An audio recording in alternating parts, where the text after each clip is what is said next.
दोस्तों, स्वागत है आपका अपने चैनल जियो डिकोड में। दोस्तों, रूटर्स में एक खबर आई है कि Trump stated Putin agree to week along cease fire in Ukraine due to extreme cold with Zelensky invited to Moscow. Article जो है वो पढ़ लेते पहले। US President Donald Trump announced that the Russian President Vladimir Putin agreed to halt strikes on Kyiv and other Ukrainian cities for 1 week because of very harsh winter conditions. Trump said he personally asked Putin to do this during a phone call, stressing a humanitarian impact of continued attacks in the cold weather. President Zelensky welcomed the initiative, said he accepted the agreement to be implemented. No official confirmation yet from Moscow. The Kremlin has not formally confirmed the ceasefire claim, and Russian authorities have declined to be comment directly on whether such an agreement was reached. तो ये जो खबर आई है दोस्तों, ये बात बोली जा रही है, ये रिपोर्ट्स बता रहा है कि ये एग्रीमेंट होने वाला है, ये सीज फायर एक हफ्ते के लिए होने वाला है ड्यू टू वहाँ पे मतलब जो सर्दी मतलब जो विंटर चालू हुआ, मतलब जो सर्दी बर्फ़ गिर रही है, इस वजह से वहाँ पे है ना वो सीज़ फायर करने की कोशिश कर रहे हैं। और ये ट्रम्प बता रहे हैं। ट्रम्प की बातें पर हम 100% यकीन तो नहीं कर सकते, क्योंकि वो जो है वो कभी मतलब कभी कुछ कहते हैं कभी कुछ कहते हैं। उन्होंने कहा कि मैंने पुतिन को फ़ोन मिलाया और उन्होंने कहा कि मैंने कहा कि यार थोड़े दिनों के लिए मतलब सीज़ फायर कर दो, वहाँ पे ठंड बहुत बढ़ रही है, ऐसा है वैसा है, ऐसा उन्होंने कहा। पर अभी तक जो मॉस्को है ना, उसने इस बात के कंफर्मेशन नहीं दी है। अगर देखा जाए तो जेलेंस्की ने इस बात का स्वागत किया है कि ये जो इनिशिएटिव लिया है, इस बात के लिए उन्होंने भी धन्यवाद किया है। और पूरे यूरोपियन यूनियन की जो क्या कहते हैं नज़र है वो इस बात पर है। अगर ये मतलब यूरोपियन यूनियन का कहना है कि अगर ये बात सच में हो गई, उन्होंने मतलब ये सीज़ फायर हो गया तो वो बहुत अच्छी बात होगी। और दूसरी बात, जो प्रेसिडेंट पुतिन ने जेलेंस्की को मॉस्को में बुलाया है, रशिया में बुलाया है, तो वो एक टेबल पर दोनों लीडर्स आएंगे तो ये बहुत अच्छी बात होगी। EU ये भी कहता है कि हमने इस वॉर को रोकने के लिए हम बहुत ज़्यादा प्रेशर बना रहे हैं रशिया के ऊपर, और अभी भी बनाते रहेंगे। पर ये तो सीधी सीधी सी बात है, वॉर को 4 साल से ज़्यादा हो गए। इनका प्रेशर, इनके सैंक्शन जो है वो अभी तक कुछ भी काम में नहीं आया है, और रशिया को इस बात से कोई फ़र्क भी नहीं पड़ा है। उल्टा उनकी जो इकोनॉमी है, उनका जो ग्रोथ रेट है, वो वॉर के दरमियान अगर देखा जाए तो वो बढ़ गया है। बात करें जेलेंस्की की, तो ये इस बंदे मतलब इस बंदे को अगर देखते हैं तो समझ में आता है कि अगर आपका देश जो है वो अगर अच्छे लीडर, एक स्ट्रॉन्ग और पावरफुल लीडर के हाथ में ना हो, तो मतलब उस देश का जो सत्यानाश होता है वो कैसा होता है, ये इस बंदे ने हम सबको दिखा दिया है।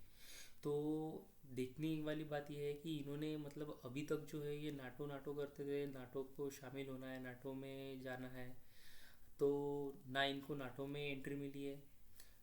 जो पैसे मिलते थे अभी जो बाइडन के वक्त, वो ट्रम्प ने बहुत ज़्यादा कम कर दिए। मतलब एक तरह से अमेरिका ने अपना हाथ ही पीछे खींच लिया है।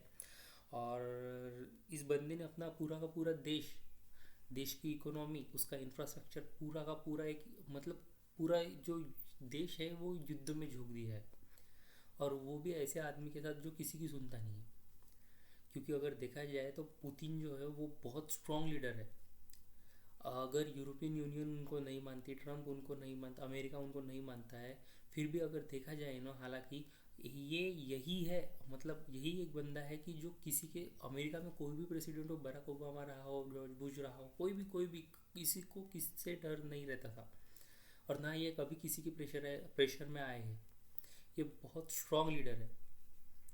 और अभी फिलहाल ऐसी बात रहती थी कि बहुत लोगों का कहना रहता था कि जो जेलेंस्की है वो इसलिए वॉर नहीं रुकवाना चाहता है क्योंकि जो वॉर को फंड कर रहा है यूरोपियन यूनियन या अमेरिका, तो जेलेंस्की को बहुत अच्छे खासे पैसे मिल रहे हैं। जेलेंस्की बहुत अच्छा खासा करप्शन कर रहा है, वॉर को भी ये वॉर में भी पैसे झोंक रहा है, जिस मतलब उसको हथियार भी मिलते थे ऐसा। तो वो अच्छे तरीके से यूक्रेन वाले सोल्जर्स को मोटिवेट करके उनको वॉर कराने के लिए प्रेरित करता था। पर अभी देखा जाए ना, तो अभी हथियार की जो सप्लाई है वो भी कम हो गई है। पोलैंड ने तो पिछली बार सीधे सीधे कह दिया है कि मतलब जो भी हथियार यूक्रेन को जाएंगे वो हमारे यहाँ से नहीं जाएंगे। जो रास्ता पोलैंड से जाता था यूक्रेन में हथियार लेने के लिए, तो उन्होंने तो सीधे सीधे तरीके से नहीं बोल दिया इनको। तो देखा जाए तो जेलेंस्की जो है वो एक तरह से देखा जाए वो पूरा का पूरे जोकर हो गए हैं। उन्होंने मतलब ना कि वो उन्होंने वॉर जीत पाए ना उनके देश को बचा पाए। और अभी वो ऐसी कंडीशन में है कि अगर उन्होंने वॉर रुकवाई तो फिर भी उनको गालियाँ पड़ेगी, लोगों को के अंदर बहुत गुस्सा भरा हुआ है। और तो वॉर कंटिन्यू की तो पूरा का पूरा यूक्रेन चला जाएगा। अभी तो कम से कम 15-20% ही रशिया के हाथ में है, पर आगे चल के बहुत ज़्यादा हो सकता है, बहुत ज़्यादा जा सकता है। और डेफिनेटली वो रशिया आराम से ले लेगा। 10 साल भी चले तो पुतिन को कोई फर्क पड़ने वाला नहीं है कि कितने साल वॉर चलता है और कितने सालों बाद रुकता है। और वो पुतिन को पता है कि अभी मैं एक स्ट्रॉन्ग कंडीशन में हूँ। अगर उनकी जो मेरी शर्तें जो है, जब मैं टेबल पर आऊँगा जेलेंस्की के साथ या यूरोपियन यूनियन और प्रेसिडेंट ट्रम्प के साथ, किसी के साथ, तो इन सब लोगों को पुतिन की शर्तें मानना ज़रूरी है, नहीं तो ये वॉर नहीं रुकवा सकते। जो लैंड उन्होंने ऑक्यूपाई कर ली है रशिया ने, वो लैंड इनकी चली गई है। आगे चलते हैं। रूटर्स में ये खबर आई है कि Trump threatened Canada with aircraft tariff declaration over Gulf Stream approval. Article पढ़ लेते। US president Donald Trump has threatened to impose 50% tariff on Canadian made aircraft sold in US unless Canada quickly changes its stance on certifying US aircraft, particularly Gulfstream business jets. Trump also said the US might decertify Canadian aircraft, including Bombardier planes, as a retaliation, a move that could disrupt aviation trade between the two countries. The issue has escalated trade tension between Washington and Ottawa, reflecting a border conflict over trade rules and the certification standards. देखिए, इन्होंने जो ये किया है ना, ये एक तरह से ये अपना गुस्सा निकाल रहे हैं। ट्रम्प को मतलब इस बात की बहुत ज़्यादा चिढ़ हो गई है, क्योंकि जिस तरह से यूरोपियन कंट्रीज़ ने उन्होंने ग्रीनलैंड के वक्त उनका अमेरिका का साथ नहीं दिया, वो सब के सब ट्रम्प के अगेंस्ट हो गए हैं। और कनाडा ने ना एक तरह से जाके चाइना के साथ अपना ट्रेड डील साइन कर लिए। सॉरी। तो एक तरह से ट्रम्प के साथ जाके अपनी ट्रेड डील साइन कर ली। तो इस बात का जो गुस्सा है ना, वो अभी जो ट्रम्प है ना, वो इन पर निकाल रहे हैं। तो इन्होंने टारगेट किसको किया? एविएशन इंडस्ट्री को। देखिए, कनाडा का जो एविएशन मतलब जो एरोप्लेन्स है जो अमेरिका में बेचे जाते हैं, ट्रम्प ने उन पर टैरिफ लगा दिया। क्यों लगा दिया? क्योंकि कनाडा में जो अमेरिका का एरोप्लेन रहता है गल्फ स्ट्रीम, इस पर जो कनाडा है ना, उन्होंने उसको रोक दिया है। और रोक इसलिए दिया है क्योंकि उन्होंने उसको सर्टिफाई नहीं किया है। सर्टिफाई किसके बेसिस पर किया जाता है? सर्टिफाई सेफ्टी के बेसिस पर किया जाता है। अगर उस कनाडा को अगर नहीं लगता है कि कनाडा को जो सेफ्टी के जो रेट्स मतलब जो पॉइंट्स है सेफ्टी में, अगर वो उनके लिए फुलफिल नहीं कर रहे हैं, तो उन्होंने इसलिए उसको रोक दिया है, उन्होंने उसको सर्टिफाई नहीं किया है। तो इस बंदे का कहना है कि अगर तुम्हारे इस रवैये की वजह से हमको नुकसान हो रहा है, हमारी एविएशन इंडस्ट्री जो बिजनेसेस है उसको नुकसान हो रहा है, और आप ये जानबूझ कर रहे हैं।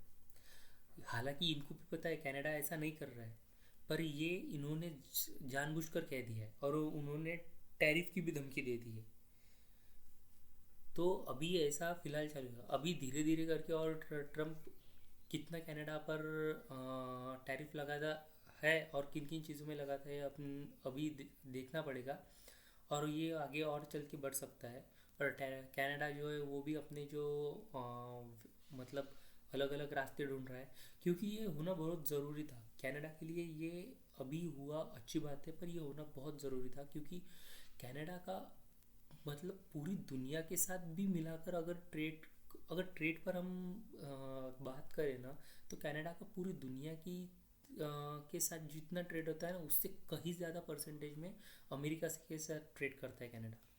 और वो अच्छी बात हुई कि उनकी जो डिपेंडेंसी थी वो अमेरिका पर धीरे धीरे कम होती जा रही है और उनको अलग अलग रास्ते मिल रहे हैं। और इसका फ़ायदा जो है वो एशिया में चाइना और इंडिया को हो रहा है। आगे चलते हैं। Trump warns country supplying oil to Cuba of tariffs. अभी देखिए, सीधी सी बात है, अभी ये क्यूबा पर आ गए। क्यूबा एक आइलैंड है, देश है, एक मतलब आइलैंड ही है। तो उन्होंने ग्रीनलैंड हो गया। थोड़े दिनों पहले आपने अगर मेरा वीडियो आप फॉलो करते होंगे तो इंडियन ओशन में जो मॉरिशस का आइलैंड था वो अ, जिसका नाम ग्रासिया करके था, तो वो आइलैंड हो गया। अभी टारगेट आ गया क्यूबा। दो चले गए, अभी ये आ गया। अभी इनको क्यूबा चाहिए। क्यूबा पर ऐसा नहीं है कि अमेरिका पहले से ही, ट्रम्प के पहले भी जो प्रेसिडेंट रहते थे उन्होंने भी क्यूबा पर सेंक्शंस लगाए थे। पर अभी ये क्या कर रहा है, ये क्यूबा को अलग थलग कर रहे हैं। पहले आपको मैं आर्टिकल पढ़ लेता हूँ, फिर आपको समझ में आएगा। In a separate action, Trump signed an executive order threatening tariffs on goods from any country that supplies oil to Cuba, part of an effort to increase pressure of Havana's government amid its deepening energy crisis. Cuba has condemned this move as a brutal act of aggression and coercion. The tactic also indirectly pressures Mexico and other regional suppliers. We have been providing oil to Cuba after Venezuelan supplies dropped. अभी Cuba जो है ना, अभी map में देख लेते हैं तो आपको अंडरलाइन किया हुआ क्यूबा दिख रहा है, यूनाइटेड स्टेट दिख रहा है, ग्रीनलैंड दिख रहा है। तो क्यूबा जो है ना, वो क्यूबा, पहले क्यूबा का जो ऑयल आता था ना, क्यूबा अमेरिका से ऑयल नहीं खरीदता था। इनकी सबसे पहले बड़ी परेशानी ये है कि क्यूबा जो है वो अपना ऑयल बाहर से खरीदता था, अमेरिका से नहीं खरीदता था। तो कहाँ से? वेनेजुला और मेक्सिको से। वेनेजुला और मेक्सिको से। अभी वेनेजुला के प्रेसिडेंट को तो ट्रम्प ने उठा लिया है, किडनैप कर लिया है, तो वहाँ से तो उनकी सप्लाई चेन बंद हो गई है ना। अभी दूसरा तरफ है मेक्सिको। मेक्सिको की तरफ ये से ऑयल जो आता है वेनेजुला को, अभी ट्रम्प उन पर भी दबाव बना रहा है। अगर ट्रम्प ने टैरिफ की धमकी दी और अगर मेक्सिको ने भी ऑयल देना बंद कर दिया तो क्यूबा तो अलग थलग पड़ जाएगा।